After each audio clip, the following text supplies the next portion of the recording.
Well, the kick of one of those major classics is, of course, to bring that story alive from the very first time you come in on stage as a 14-year-old till the last thing when you pose because you've been married and you've been asleep for 100 years. So there is a state of mind every time that you have to show, on top of the technical difficulties, which you shouldn't worry about. So that's my problem, to make it look like it's actually nothing.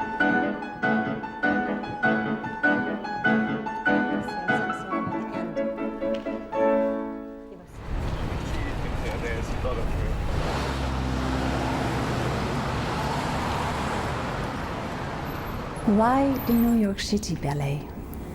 Well, first, the New York City Ballet sent me that letter to come and join them as a guest last season, for the winter season, to come and do Nutcracker and a few ballets with them.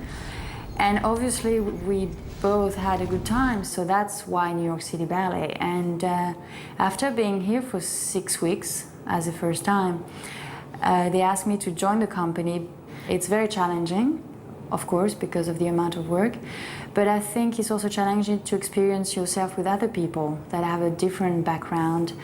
And I mean, you get into the temple of Balanchine, which I think if you want to do Balanchine and Jerome Robbins, that's where you want to go and get it. I guess basically I just follow where my career is taking me, with you know, positive and negative points, because it's difficult to leave the place you've been.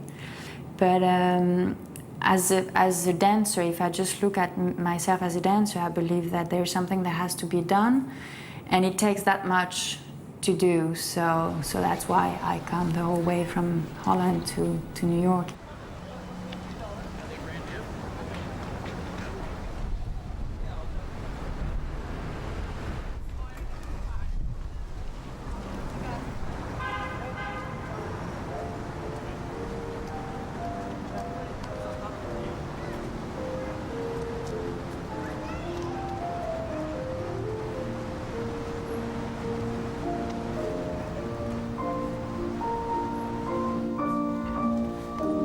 When you arrive here with Balanchine, it's of course very classical, but everything is so much more free. They move bigger, it's off balance, and things that we wouldn't experience that in classical ballet.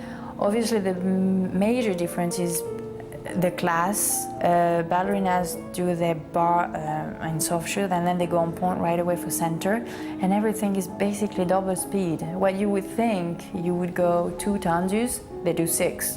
So there is a nice combination to have a classical, very classical background and the Balanchine training, because it wakes you up. It definitely does. It does push your borders.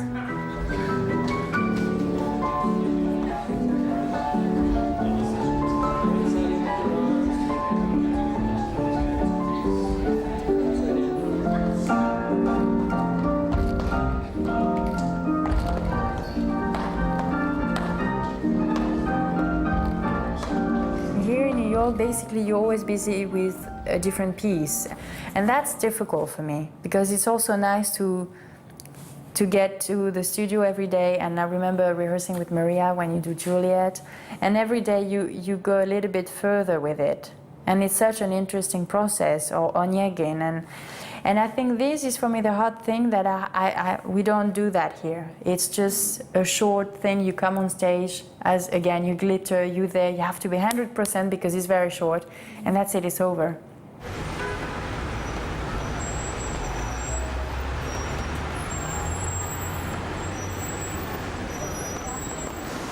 What are you doing tomorrow night? I'm doing Dewdrop, which is the head of the flowers.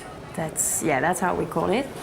And it's literally about 15 minutes, I think, not even. And it's just pure pleasure. I hope it will be pure pleasure.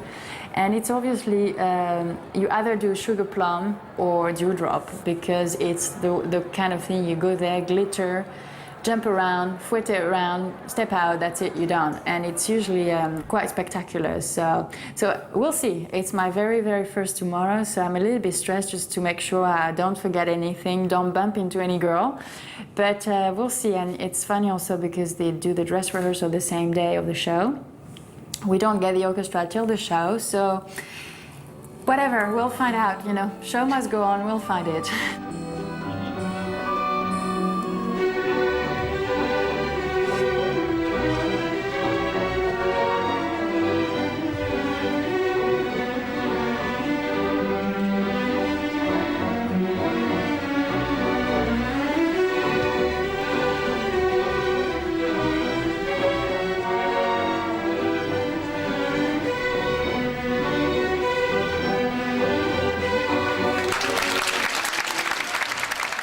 She was the best. Spectacular. We were just talking about her. She was absolutely spectacular. She was remarkable, remarkable. And could you explain why? Well, because her timing was perfect. She was lyrical. She was on the beat, and she made it look as though she was flying. And her movements were very crisp.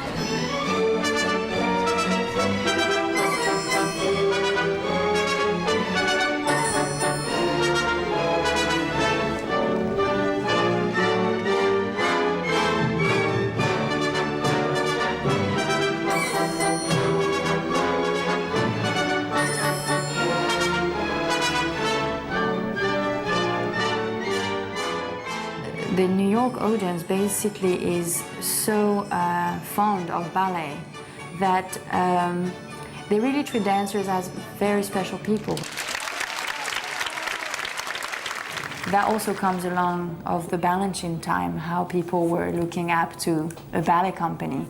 Like you get little notes backstage when you step out from the kids, from people waiting for you. So that's very special. There you go. She'll ask for them anyway. Yeah? And I need to sign out. It was fast. It was really fast, actually. But it went okay for a first time, so.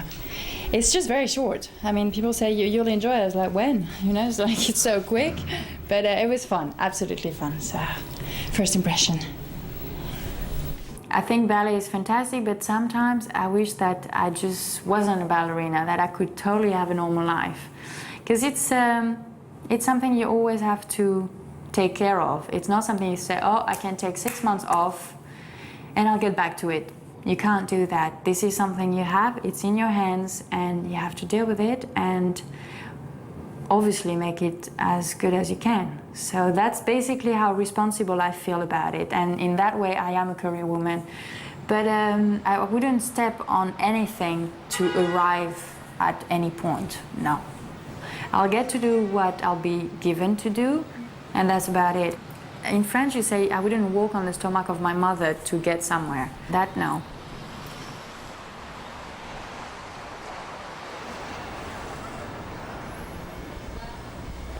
The discipline is difficult.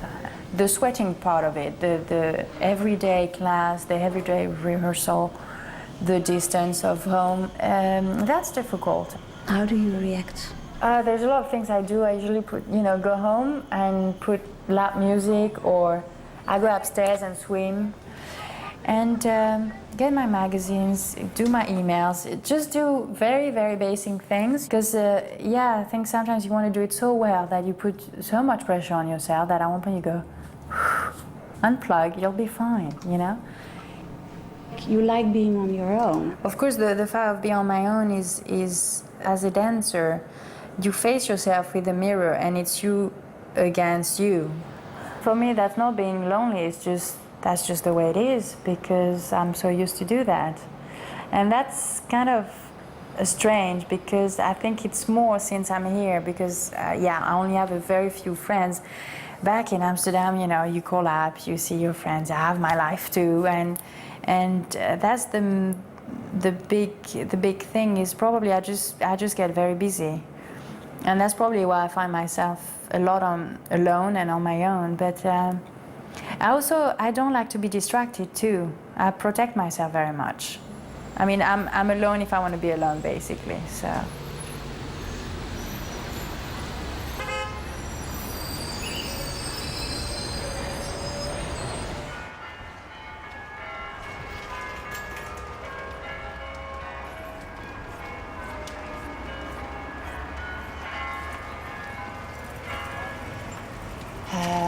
God, it's going back home. I mean, all my friends, all my loved ones are here. So yeah, it's actually very nice. It's more emotional than I thought it would be. But otherwise, in the theater, it's like I'm just back to where I was, basically. You know, it's like you just take it back where you left.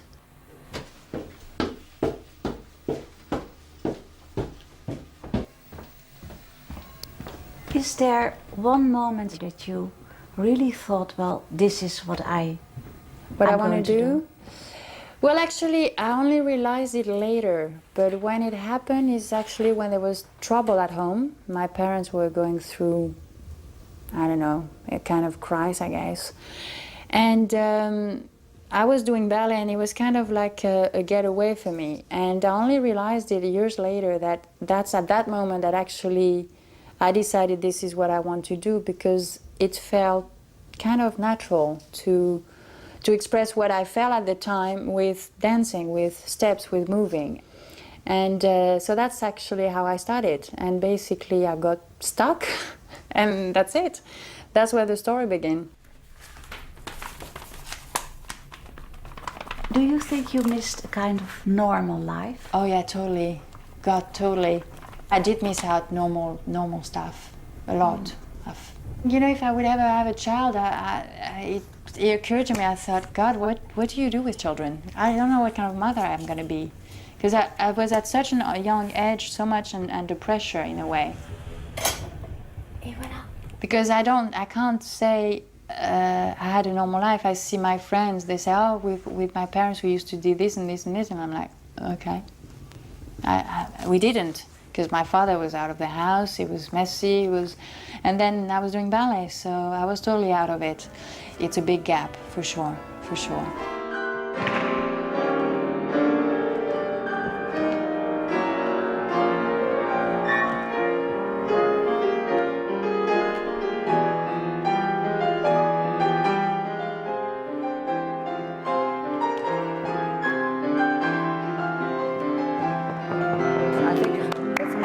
It's absolutely right and fine timing-wise, but remember, you've never seen blood in your life, really.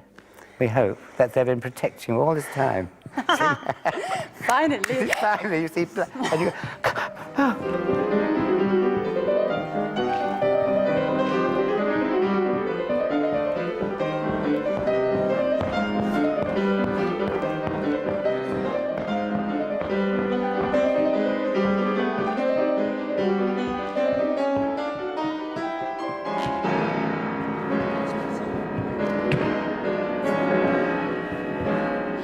much better. Yeah? Very good. I'm very dizzy there. Yeah, but that's the nice about it, yeah. Do you regard Sleeping Beauty as a kind of farewell? For me, a farewell is more like I'm not going to be dancing anymore, which is not the case. It's actually just another hop into a different country, theater, city, but I'm actually pretty much doing the same thing with different programs and stuff. So I can't really say it is a farewell, because I think Amsterdam will always be my home in some kind of way.